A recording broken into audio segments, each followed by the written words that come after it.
उत्तर प्रदेश में आधे से अधिक आबादी जमीनी विवाद में उलझी रहती है। आप टीवी टेलीविजनों पर देखते होंगे, जमीनी विवाद में लोगों की जानें चली जाती है। सबसे बड़ा कारण होता है कि विभागीय जो लोग होते हैं, चाहे वो लेखपाल हुए, कानगोई हुए या प्रशासन के लोग, जो स्थानीय प्रशासन के लोग होते हैं, वो अगर निष्क्रिय होते हैं तो फिर वो एक विवाद का रूप ले लेता है। ऐसा ही मामला एक कुबाऊ थाने के अंतर्गत है। ये लोग हैं जिनके नाम से वो जमीन है, शायद 10 बीघा वो जमीन है। कितनी जमीन है वो? 12 बीघा वो जमीन है और 30 वर्षों से कोई दूसरा उस जमीन को जोत रहा था। लेकिन अब इस समय इनके पक्ष में डिग्री हुई है, इनके पक्ष में फैसला आया है कि इनकी जमीन है और इनकी जमीन मिलनी चाहिए। लेकिन शासन प्रशासन के लापरवाही के वजह से आज वहां नापी हो रही थी, लेकिन उत्तर प्रदेश के राम राज्य जैसे माहौल में ये लोग उस नापी में शामिल नहीं हो पाए। चूंकि पहले ये शामिल थे, फिर अपोजिट लोगों की संख्या बढ़ी, विवाद जैसी चीजों को इन्होंने भांप लिया और ये मौके से हट गए। ये अभी उभाव थाने पर है, पीछे उभाव का थाना है और ये लोग मदद की गुहार लगा रहे हैं। प्रशासन के लोग या जो विभागीय राजस्व विभाग के लोग हैं, जो नापेंगे, जो इनको जमीन दिलवाएंगे, उनसे ये मदद की गुहार लगा रहे हैं। मैं सीधे आपका रुख कर लेता हूँ। क्या नाम है और क्या मामला है? सबसे पहले अपना नाम बताइए। सर मैं घनश्याम पांडे नाम है। पांडे जी, कितने दिनों से विवाद चल रहा है या ये जो कोर्ट में आपने मुकदमा दाखिल किया था, कितने दिन हो गए? सर ये मुकदमा लगभग 30 वर्षों से चल रहा था और हमारे पक्ष में डिग्री हुआ। जब डिग्री हुआ तो हमारे पैमाइश का जो है कि आदेश कराए हम। पैमाइश का आदेश होने के बाद पुनः हमारी 5 तारीख को पैमाइश होनी थी।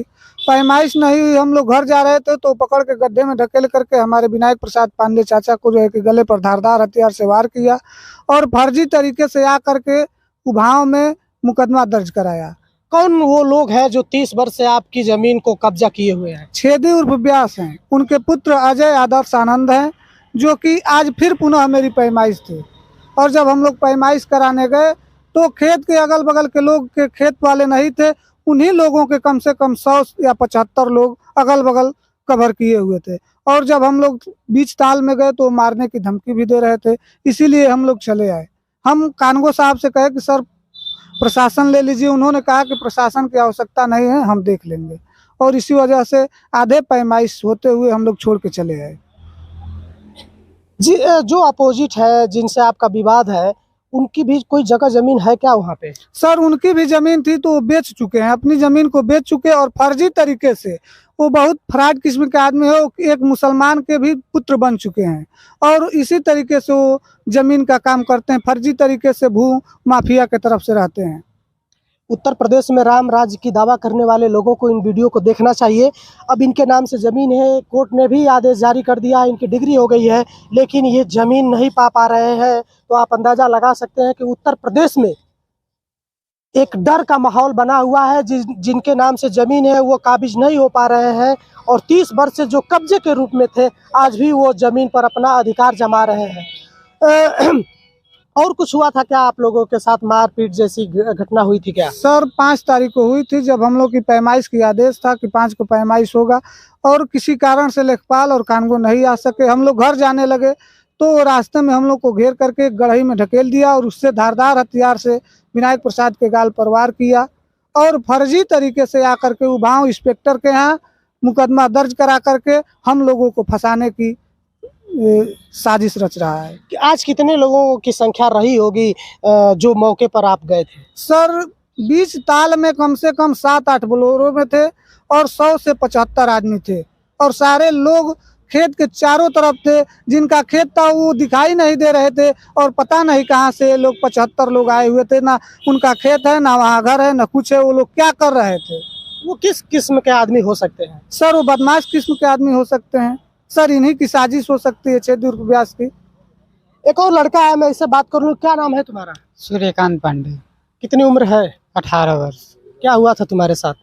देखिए सर, 5 तारीख को पैमाइश होने वाली थी तो कानगो साहब और लेखपाल साहब आए नहीं, तो हम लोग घर जा रहे थे तो मेरे पापा विनायक प्रसाद पांडे को गड्ढे में ढकेल कर और उसका अजय, सबसे बड़ा लड़का अजय पांडे, इनको बहुत मारा और धाराधार हथियार से इनके गाल पर देखिए वार किया और मेरे गले में सोने की चैन थी, वो छीन लिया। देखिए 9,000। अब सोचिए, इन तस्वीरों को आप देखकर अंदाजा लगा सकते हैं कि उत्तर प्रदेश में किस तरह का माहौल व्याप्त है।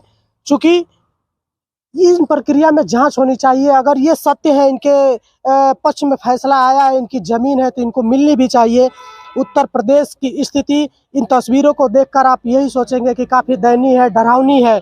ऐसा नहीं होना चाहिए। और प्रशासन के लोगों को समय रहते अगर वो अपनी जिम्मेदारी अच्छे ढंग से निभाएंगे तो आने वाले समय में कोई बड़ा कांड होने से बच जाएगा। क्योंकि ज़मीनी विवाद में मैं पहले भी बोल चुका हूँ कि लोगों की जानें चली जाती हैं, सर फटता है। लोग आमने सामने जब होते हैं तो बहुत बड़ा एक कांड हो जाता है।